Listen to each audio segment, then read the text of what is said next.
Hey everybody, Robert with RC Archery, and you're watching Tuesday's Tip of the Week number 82.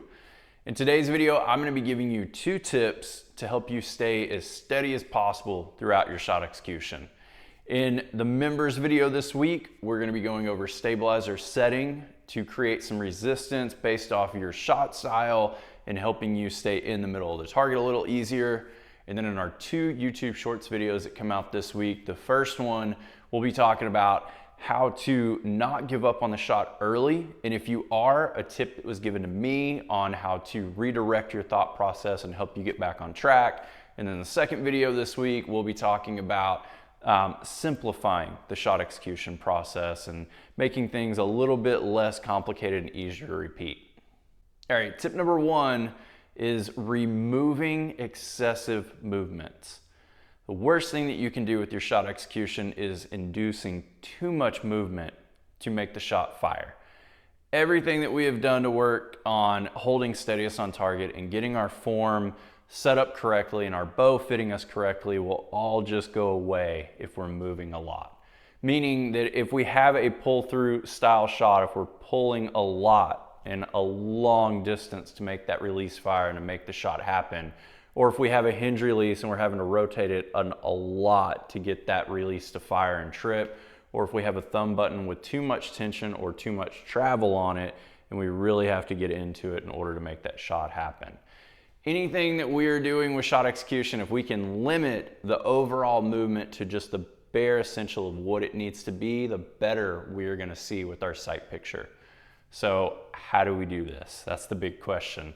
And this is honestly one of the hardest things when it comes to shooting a bow, is making sure all of this portion is set up correctly. But for all the work that people do on their form and trying to make that perfect and trying to get their bow to fit them perfectly, this is that second part of the equation that you need to put as much or even more work into, honestly. You can get away with a lot of form flaws if you have solid execution. So most of it is going to revolve around what we're doing with the release in order to limit the overall movement that we're doing. If we're pulling through a shot, or if we're working through a release, whether we're rotating it or working through a trigger or whatever we're doing there. So with the hinge release, the big thing that we want to look at is we don't want to have a lot of weight only on the index finger at anchor. We want to be able to weight these outer fingers and get ourselves to a comfortable position with our hand. And if you're using a click, when you get to that comfortable position, that's when the click should be happening. So not necessarily even pressure against all the fingers or anything like that, but we do want to engage these outer fingers in order to make shot execution a lot simpler. And the same thing goes with the trigger. We need to be able to have a trigger set up heavy enough to where we can put our thumb on it and not be afraid of the fire or of the shot firing prematurely. And we want to be able to have it to where we're not digging into it too hard and creating too much tension in that trigger, because then we're putting too much force into it to execute the shot and we can actually move ourselves around and create some issues there. My recommendation with the thumb trigger is I want enough pressure to where I'm comfortable with setting my thumb on there and feeling the pad of my thumb or wherever it's setting on that button to press just a little bit into it. It's a good even way to create a checkpoint from one shot to the next. Helps us make sure that we're not having too much hand tension, and if you don't have one of the Onyx click releases, then that is just a good starting point for us there. All right, tip number 2 is working on creating expansion and tension in the body. I've talked about this before, and I think that it's a huge part of what helps us be steadiest on target. And it's not over creating tension in our body, so it's not putting too much push and pull into the bow to where we start to shake or create an excessive force into that system. And then it's not just being really loose and relaxed and our muscles not being engaged. So we have to find that middle ground. When I am setting up with another archer or with myself and talking to people about this, there's 2 different ways that we look at this. And it's basically, how are you executing your shot? Are you a pulling through, creating tension to the shot firing, or are you a stagnant shooter that creates that tension at anchor and then works through execution? And whichever one you are is going to determine how we get to what we're doing with body tension and what we're doing to get to our steadiest point for our execution and our shot timing. If you are a pull-through style shooter, you are going to have a window when you get to anchor that you can start pushing towards the target a little bit with the bow arm and pulling away from the target a little bit with the release arm to watch your sight picture, and you will find a window where you start to become steadiest.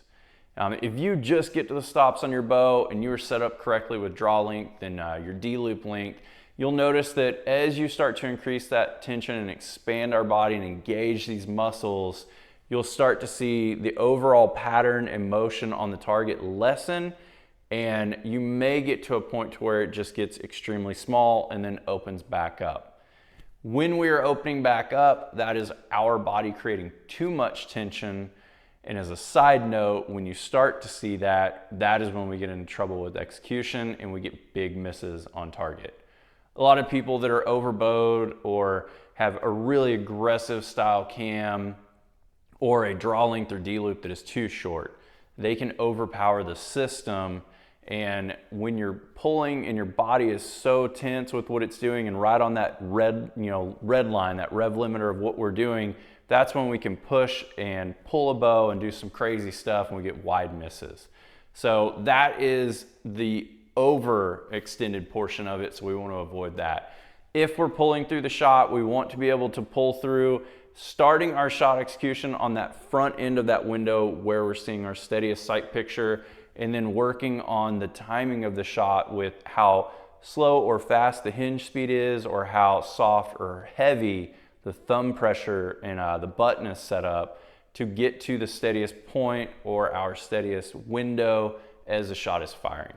So a little bit harder to be utmost accurate for some people doing this manner. So if you're having issues with that and you want to try to become a more stagnant style shooter, then the system and the design of what we're going to do here is a little bit different.